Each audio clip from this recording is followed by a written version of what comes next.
उन सभी के चरणों में प्रणाम।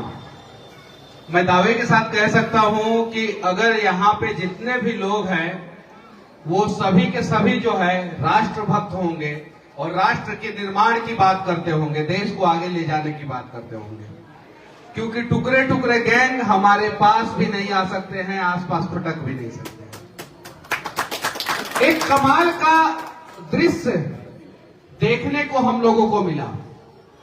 पाकिस्तान और कांग्रेस दोनों का अर्थव्यवस्था एक साथ खराब हो गया है कि नहीं हो गया है? पाकिस्तान का भी अर्थव्यवस्था खराब हो गया और कांग्रेस का भी अर्थव्यवस्था खराब हो गया। पाकिस्तान का भी हालत खराब हो गया और कांग्रेस का भी हालत खराब हो गया। दोनों का हालत खराब हो गया कि नहीं हो गया है? और उसका देन सिर्फ और सिर्फ इकलौता व्यक्ति है। उन सभी के चरणों में प्रणाम। मैं दावे के साथ कह सकता हूं कि अगर यहाँ पे जितने भी लोग हैं वो सभी के सभी जो है राष्ट्रभक्त होंगे और राष्ट्र के निर्माण की बात करते होंगे, देश को आगे ले जाने की बात करते होंगे, क्योंकि टुकड़े टुकड़े गैंग हमारे पास भी नहीं आ सकते हैं, आसपास फटक भी नहीं सकते। एक कमाल का दृश्य देखने को हम लोगों को मिला। पाकिस्तान और कांग्रेस दोनों का अर्थव्यवस्था एक साथ खराब हो गया है कि नहीं हो गया है? पाकिस्तान का भी अर्थव्यवस्था खराब हो गया और कांग्रेस का भी अर्थव्यवस्था खराब हो गया। पाकिस्तान का भी हालत खराब हो गया और कांग्रेस का भी हालत खराब हो गया। दोनों का हालत खराब हो गया कि नहीं हो गया है?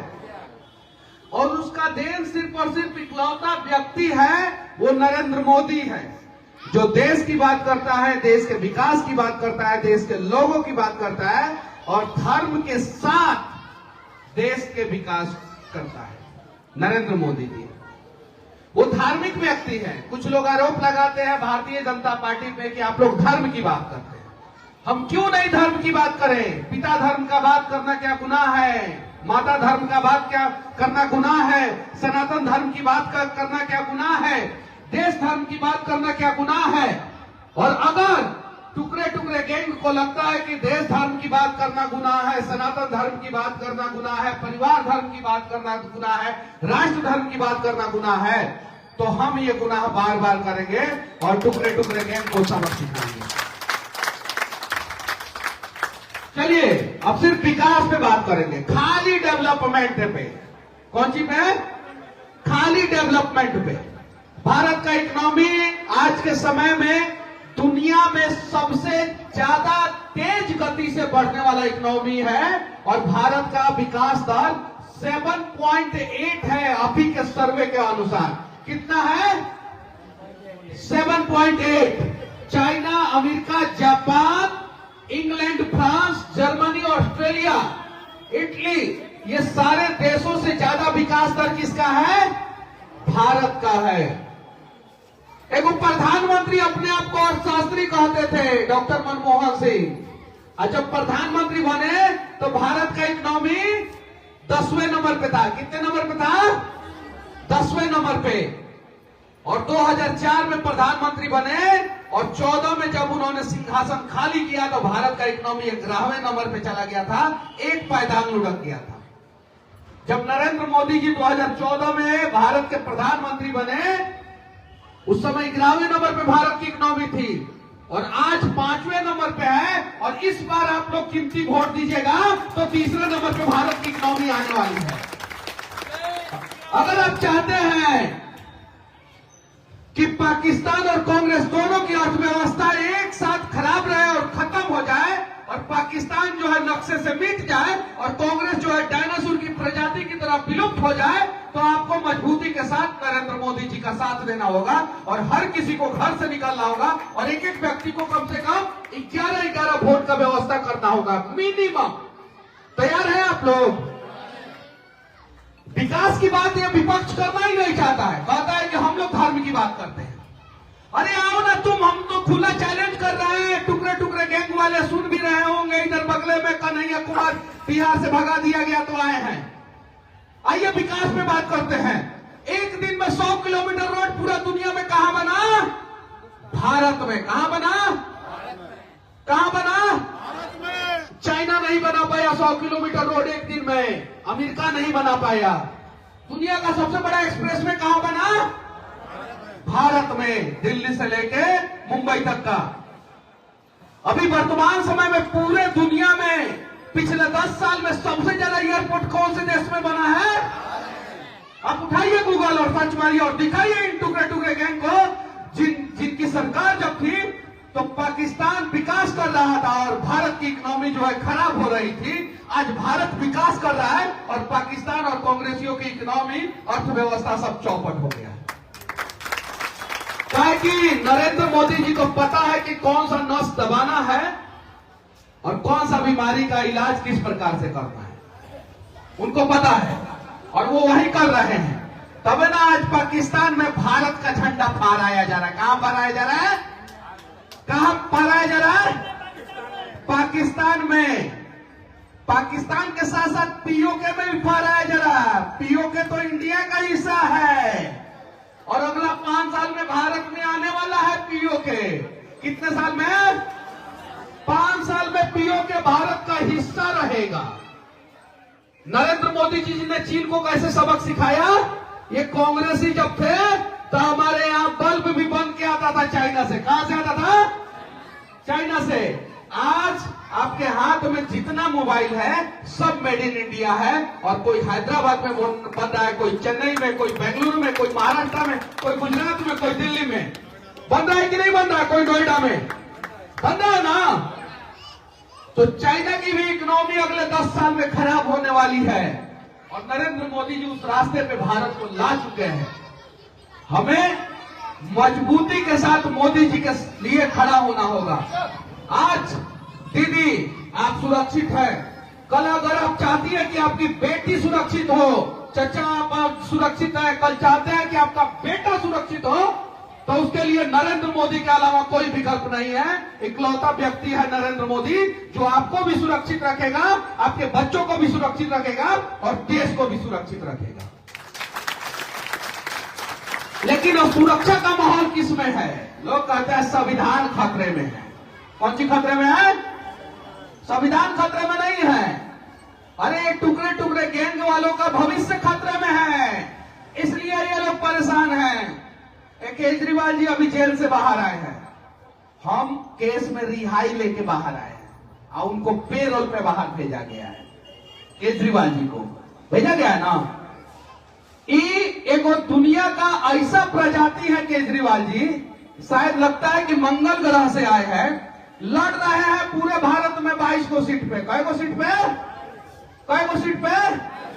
पूरे भारत में 22 को सीट पे लड़ रहे हैं और कह रहे हैं कि यहां से लेकर अमेरिका तक विकास करेंगे। जरा बताइए, मूर्खे ना बना रहे हैं?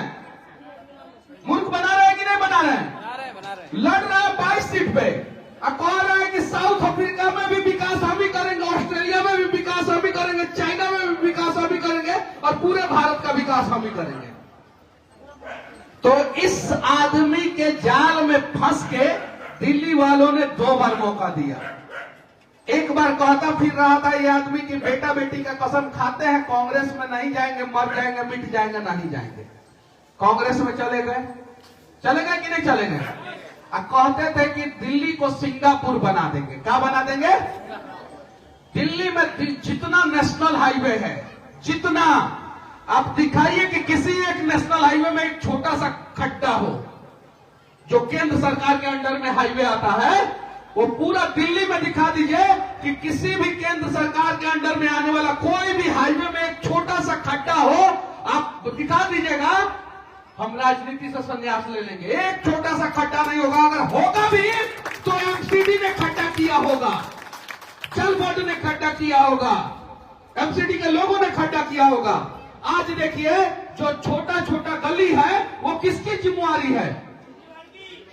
छोटा छोटा गली किसकी जिम्मेवारी है? आप लोग बताइए। आप लोग संसद साहब पे चढ़ जाते होंगे कि काहे नहीं गली बनाए।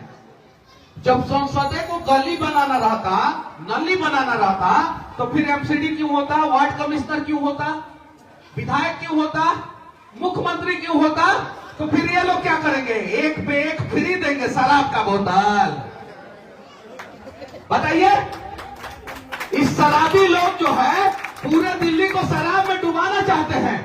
और नरेंद्र मोदी जी आपके बच्चे को जो है ना योगा की तरफ धकेल रहे हैं। नरेंद्र मोदी जी आपके बच्चे को जो है ना सही रास्ता पे ला रहे हैं। अब आप लोगों को निर्णय करना है कि आपको शाम को जब घर में जाना है तो आपका बेटा गाना गाए कि झूम बराबर झूम शराबी, झूम बराबर झूम शराबी, ये गाना गाए कि बेटा जो है कंपनी से आके जो है और राम जी का भक्ति में लीन हो जाए और फिर सुबह उठे आप लोगों का चरण स्पर्श करे और चाहे किसी कंपनी में काम करे। आप लोगों को निर्णय करना है।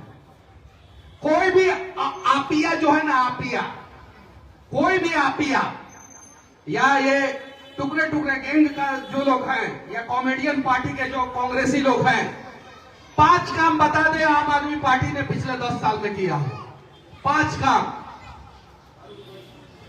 काम 6 महीना में 3 किलोमीटर लंबा फ्लाईओवर जो है बन गया 6 मंथ के अंदर।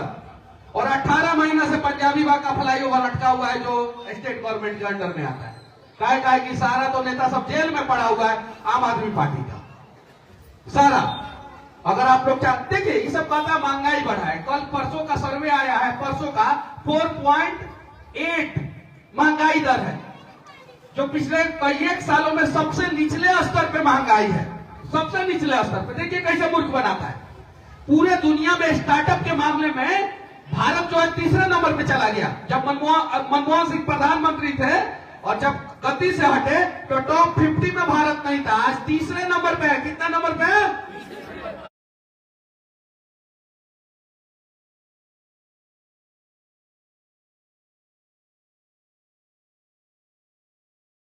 मतलब अच्छा काम। राहुल गांधी कहा नहीं बताते हैं कि नेहरू की वजह से पाकिस्तान बना? कभी बताते हैं? तो अगर आप लोग चाहते हैं कि भारत मजबूत हो, भारत का विकास हो, सिर्फ विकास पे बात करते हैं। कभी किसी गरीब को 5 लाख का आयुष्मान कार्ड मिला था क्या? नहीं मिला था। 70 साल में किसी भी गरीब को 5 लाख तक का इलाज नहीं मिला था फ्री, मोदी जी ने दिया। आज सिलेंडर कितना में मिल रहा है आप लोगों को? कितना में? सब्सिडी कितना है उस पर? कितना? कितना? जोर से बोलिए, झूठ नहीं बोलना है। कितना में गैस सिलेंडर मिल रहा है? 800। सब्सिडी कितना है? 300। आप लोग बोलिए, महिला लोग हैं, आप लोग बोलिए, उधर दिखाइए। गैस सिलेंडर कितना में? सब्सिडी कितना? गैस सिलेंडर का प्राइस कितना हुआ? 500 रुपया प्राइस हुआ। बीच में थोड़ा महंगा भी हुआ था, हम सही बोलते हैं, झूठ नहीं बोलेंगे। 500 रुपया में मिल रहा है उज्ज्वला योजना के तहत सब्सिडी के साथ। जब कांग्रेस की सरकार आई 2004 में तो 200 रुपया में मिलता था। कितना में? और कांग्रेस की सरकार गई तो 480 रुपया के आसपास में गैस सिलेंडर मिलता था 2014 में। यानी 2 गुना से भी ज्यादा गैस सिलेंडर महंगा हुआ। और मोदी के सरकार में तो 480 से लेके 500 पे आया है। अगर 800 भी पकड़ लीजिए तो भी 10 साल में जो है उस हिसाब से महंगाई नहीं बढ़ा जिस हिसाब से उनकी सरकार में बढ़ी थी। 32 रुपया पेट्रोल हुआ करता था, 72 रुपया पे पेट्रोल छोड़ के गए।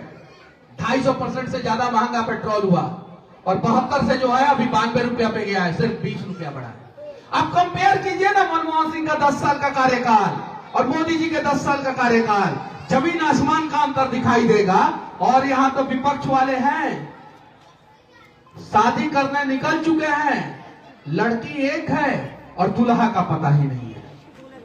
वही कहानी है विपक्ष वाले का। और ये जो टुकड़े टुकड़े गैंग है और गैंग का सरदार और जेएनयू की पैदाइश, जिन्होंने जेएनयू को पूरा जेएनयू को बदनाम कर दिया, वो अगर आपके क्षेत्र से अगर 2 लाख भी वोट लेके आ जाता है तो समझिए कि कहीं नहीं तो कहीं जो है गलत है। जमानत जब्त करके भेजिए यहां से एकदम। और विकास पे बात कीजिए। यहां पे जितने भी आम आदमी पार्टी के नेता हैं आके विकास पे कोई बात नहीं करेगा, खाली कहेगा free free free free free. अब फ्री देने के चक्कर में शराबों को फ्री कर देगा, यानी आपकी बर्बादी की कहानी वहीं लिखेगा। हम आत्मनिर्भर भारत में आत्मनिर्भर लोगों की बात करते हैं और सबको आत्मनिर्भर बनाने की बात करते हैं, अपने पैरों पे खड़ा करने की बात करते हैं। और आज हम लोगों को अपने पैरों पे खड़ा होने की जरूरत है। और नरेंद्र मोदी जी 7.8% भारत का विकास दर है और उससे आगे लेके जा रहे हैं। 5वें नंबर पे भारत की इकोनॉमी है अभी वर्तमान में पूरा दुनिया में, 3रे नंबर पे जाने वाली है। और जो आईफोन एप्पल का मोबाइल होता था ना, पहले design in California made in China होता था, अब design in India made in India होता है, बेंगलुरु में बन रहा है एप्पल। सेमीकंडक्टर जो सिर्फ 3 देश बनाता था, 3 से 4 देश सेमीकंडक्टर बनाता था, एक Taiwan, China, America. Taiwan, China, America. Europe का कोई, यूरोपियन यूनियन का कोई एक देश बनाता था या यूनियन बनाता था। 3 से 4 ही देश सेमीकंडक्टर बनाता था। आज 3 कंपनी भारत में लगी है सेमीकंडक्टर की, 3 कंपनी। और चौथा कंपनी का न्यू जो है आसाम में डाल दिया गया है। अब जरा सोचिए, नरेंद्र मोदी जी ने विकास नहीं किया है तो और क्या किया है? आरोप लगता है कि मंदिर से विकास नहीं होता है। और जिस दिन राम मंदिर का उद्घाटन हुआ उस दिन भारत का शेयर बाजार जो है ना, वो 5वें नंबर पे था। और जिस दिन उद्घाटन हुआ उसके अगले दिन भारत का शेयर बाजार 4थे नंबर पे आया और हांगकांग के शेयर बाजार को पछाड़ दिया। 3.28 ट्रिलियन हांगकांग के शेयर बाजार का मार्केट कैप था और भारत का शेयर बाजार का मार्केट कैप 3.32 ट्रिलियन हो गया। और भारत का शेयर बाजार 3रे नंबर पे आ गया। 2-4 गौरी राम मंदिर जैसा मंदिर बन जाएगा ना, तो भारत, चाइना और अमेरिका दोनों को पछाड़ देगा। एकदम डेटा पे बात कर रहे हैं। कैसे पछाड़ेगा मंदिर से हम बता रहे हैं आपको। साईं तिरुपति जब बालाजी मंदिर बन रहा था, तिरुपति बालाजी जब मंदिर बन रहा था, तो उसके पहले वहां के लोगों की आर्थिक स्थिति बहुत खराब थी। वहां के लोग पलायन को मजबूर थे, दूसरे जगह जाके काम करते थे। और जब बालाजी मंदिर बन गया तो वहां का हर एक स्थानीय करोड़पति हो गया है। साईं शिरडी मंदिर आज ना जाने कितने अस्पताल चलाता है कि नहीं चलाता है। और जो खजाना आता है उससे 3,18,000 करोड़ रुपया टैक्स जो है भारत सरकार को मंदिर देता है। और टैक्स से जो है ना गरीब का विकास होता है। तो मंदिर से विकास होता है कि नहीं होता है? मदरसा से तो विकास होते हुए हम नहीं देखे। आप लोग देखे हैं क्या? देखे होंगे तो बता दीजिएगा। लेकिन मंदिर से विकास होते हुए हम जरूर देखे हैं। और उसका जीता जागता उदाहरण राम मंदिर है। जिस दिन राम मंदिर का उद्घाटन हुआ उस दिन 1 लाख करोड़, कितना?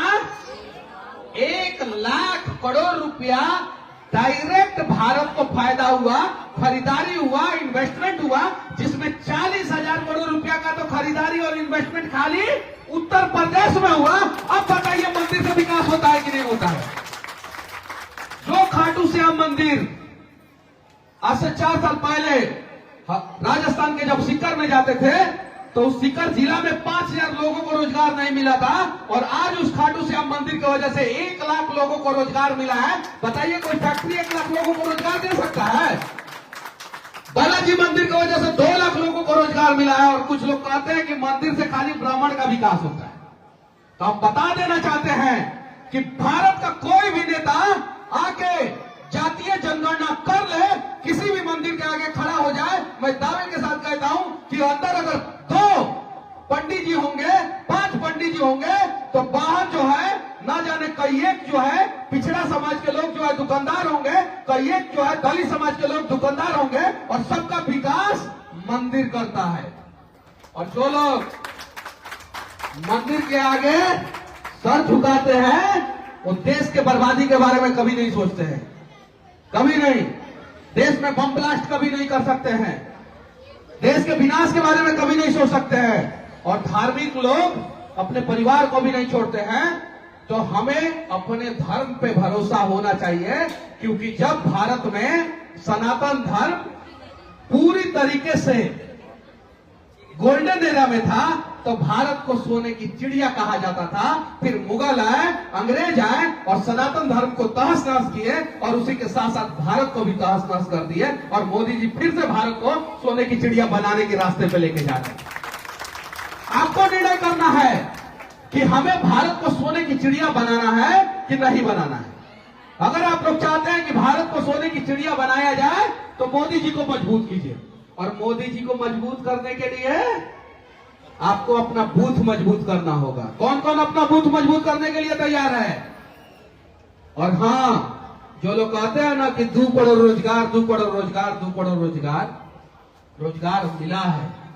आप जाके देखिए, मुद्रा योजना के तहत रोजगार मिला। जो रेहड़ी पटरी वाले लोग थे उनको 10,000 रुपया फ्री में बिना इंटरेस्ट का पैसा दिया गया, रुपया दिया गया। उसके बाद 10 से 20 हुआ, 20 से 40 हुआ और 1 लाख रुपया तक बिना इंटरेस्ट का ये बैंक से लोन दिया गया। उससे ऊपर जाइए तो मुद्रा योजना में बदल गया, उससे ऊपर जाइए तो स्टार्टअप योजना में बदल गया। यानी टैलेंटेड बच्चों को मौका मिला, उनको रोजगार मिला। और मोदी जी 2024 से लेकर 29 के बीच में मैं दावे के साथ कहता हूं कि भारत को और मजबूत करेंगे। तीसरे नंबर पे इकोनॉमी हो जाएगा और आप सभी का विकास भी होगा, आप सभी का सम्मान भी रखा जाएगा। और इस बार मनोज तिवारी को जिताइए और नवंबर दिसंबर में जो चुनाव होगा वो केजरीवाल को उखाड़ के फेंकिए। और गली जो नाला है ना, मनोज तिवारी के अंडर में नहीं आता है, उसमें वो अपना पैसा भी नहीं डाल सकते हैं। नहीं तो केजरीवाल जी छाती पीटना शुरू कर देंगे, कल उसी नालवा में डूब डूब के लगेंगे छाती पीटने। केजरीवाल जी एक बार कहो तो दे कि हम दिल्ली का नाला नहीं साफ कराएंगे, हम जमुना नहीं साफ कराएंगे। मोदी जी 3 महीने में साफ करा देंगे। वो तो कहे तो सही, लेकिन वो कहेंगे भी नहीं और करेंगे भी नहीं। ये सच्चाई है। तो केजरीवाल की सच्चाई आप लोग जान चुके हैं। एक बार जो है आप लोग फिर से मोदी सरकार को चुनिए और आप लोगों के दम पे ही मोदी जी 400 पार जाएंगे और महिलाओं को सम्मान मोदी जी नहीं दिलाएंगे। बातें किसी को बुरी लग जाए तो इस प्रकार से ताली बजाइए कि टुकड़े टुकड़े गैंग जो है ना अगला चुनाव पाकिस्तान से जाके लड़ेंगे।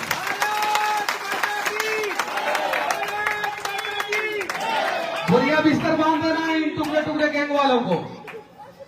मोदी जी कह रहे हैं 400 पार। क्या कह रहे हैं? क्या कह रहे हैं? कांग्रेस 17 को सीट पे लड़ रहा है यूपी में। कई को कह रहा है कि उत्तर प्रदेश को हम चाइना से आगे लेके जाएंगे। अरे पहले 80 को सीट पे तो लड़ ले, 80 को नहीं तो कम से कम 50 को सीट पे तो लड़ जाओ भाई। 17 को सीट पे लड़ रहे हो, कह रहे हो चाइना से आगे लेके जाएंगे। केजरीवाल जी 22 को सीट पर लड़ रहे हैं और कह रहे हैं कि हम अमेरिका का भी विकास यहीं से करेंगे। यूनिवर्सल मुख्यमंत्री है। यूनिवर्सल मतलब समझते हैं? मंगल ग्रह पे भी जाके पूछा जाएगा मुख्यमंत्री कौन है तो लोग कहेगा केजरीवाल। यूनिवर्सल मुख्यमंत्री, ऐसा वो अपने आप को साबित करना चाहते हैं। मोदी जी क्या कह रहे हैं? 400 पार। क्या कह रहा है? कांग्रेस कह रहा है 40 पार। क्या कह रहा है? क्या कह रहा है? पहले कांग्रेस के नेता कसम खाए थे कि राहुल गांधी को प्रधानमंत्री नहीं बनने देना है। क्या कसम खाए थे? अब वो लोग जाकर फिर से कसम खाए हैं। पश्चिम मुंह है। कौन दिशा मुंह है? पश्चिम मुंह है। और इस बार कसम खाए कि राहुल गांधी को सांसद। अरे देखिए ना कैसे कैसे स्टेटमेंट देता है सब। कांग्रेस का नेता है।